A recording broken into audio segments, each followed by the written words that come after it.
জিয়াউর রহমান বীর সাহেবের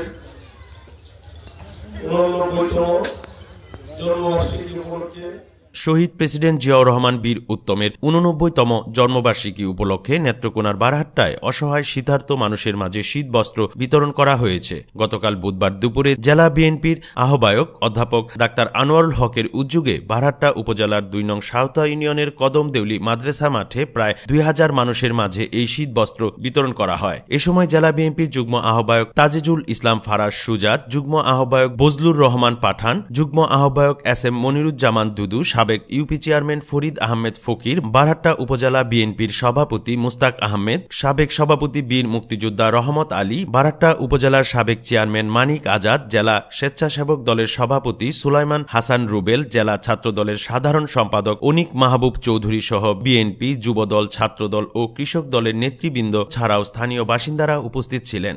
শহীদ প্রেসিডেন্ট জিয়াউর রহমানের আদর্শ অনুসরণ করে এই ধরনের উদ্যোগ সমাজে অসহায় মানুষের পাশে দাঁড়ানোর অনুপ্রেরণা যোগাবে বলে জানান অধ্যাপক ডাক্তার আনোয়ারুল হক। একটা পরিবেশ শুরু হয়েছে বিগত জুলাই আগস্টের সেই অভ্যুত্থানের পর। সেই পরিবেশে আজকে আমরা সুন্দর পরিবেশে বসার যে সুযোগ পেয়েছি, যেটা অতীতে পাই নাই, সেই জন্য আল্লাহর কাছে শুকরিয়া আদায় করছি। পাশাপাশি শহীদ রাষ্ট্রপতি জিয়াউর রহমানের আত্মার মাগফিরাত কামনা করছি। ওনার ছেলে আহমদ কুকু সহ বিগত দিনে গণতান্ত্রিক আন্দোলনে এবং জুলাই আগস্টে যারা নিহত হয়েছেন তাদের আত্মার মাগফিরাত কামনা করছি। আপনারা জানেন ১/১১ পর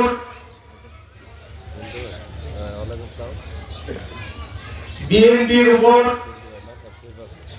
এবং বিশেষ করে বিএনপি সহ তারা আওয়ামী লীগ এবং তাদের দূষণ ব্যতীত যে সমস্ত দল ছিল তাদের উপর যেভাবে অমানবিক নির্যাতন নিপীড়ন এই ফ্যাসিস্ট সরকার শেখ হাসিনা সরকার চালিয়ে গিয়েছিল, তার বিভৎস রূপ আপনারা দেখেছেন যে আয়নাগর সহ বিভিন্ন রকম কি দৃশ্য একে বের হয়ে আসছে।